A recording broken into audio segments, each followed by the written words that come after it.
What's up, everybody? I'm Greg Miller, and this is the fiercest fighter in the business, Vince and Janita. What's up, man? Not much. We're here at PlayStation Experience, and Vince, these hands have finally been sullied. You finally played Bloodborne. Everyone loves it. Do you love it?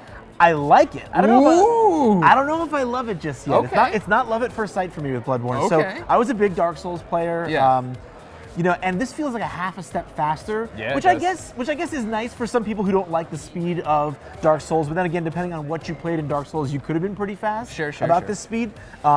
But what I don't know if we have yet is the RPG elements. Like, one of the things I really love about Dark Souls is that all those little numbers really matter. Like, if you want to play a certain style, if you want to have a certain amount of mobility, if you want to be able to engage in certain environments and areas, it all depends on how big the weapon you have is and how you build out your character and what you equip in your left and right hand. Right. And I like all those wrinkles that Dark Souls has. It makes it.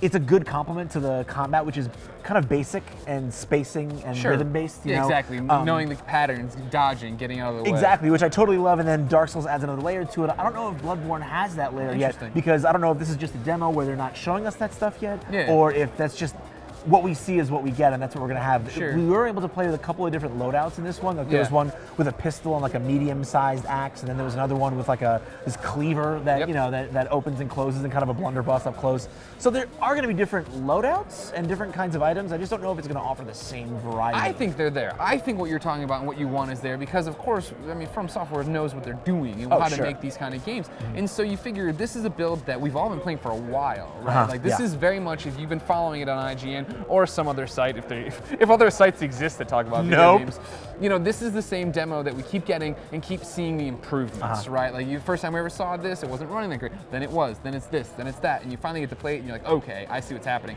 But you're right. We're not getting dropped in. Obviously, Dark Souls, it was a game you had to play a lot of to get those little pieces and put them all together. Right, so it's hard to say if like a 15 or 20 minute demo is really a fair vertical slice to really get a sense of what the bigger picture is. Because I think if you took Dark Souls 2 and gave it to someone and said, hey, play it for 5 minutes or 10 minutes, they wouldn't get what makes Dark Souls special. So maybe it's hard to get what makes Bloodborne special in that time frame. What I will say on the positive side, though, is that the pacing wise, there's more consistent action. You're facing larger groups of dudes. And like I said before, it's about a half a step. It feels faster. So a little more action-oriented for you folks that feel that Dark Souls is a little bit too plotting or a little bit too heavy feeling. Are you one of those guys? Yeah, I'm one of those guys. Colin Moriarty is one of those guys. There's a lot of those guys floating around. Yeah, you guys are the worst. Yeah, what? No, but you're also the best. It's okay. Oh, okay, so yeah, that's kind of where I'm coming down right now. All right. Well, ladies and gentlemen, what do you think of Bloodborne? Let us know in the comments. Share this video with your friends. And of course, keep coming back to IGN for everything from PlayStation Experience. And then everything after. I mean, like, it's not like all the PlayStation things, past, present, and future. See, and it's not even just PlayStation, really. It's literally everything. We had an article about space the other day, so like you could just after PlayStation Experience, IGN will still be here. Space.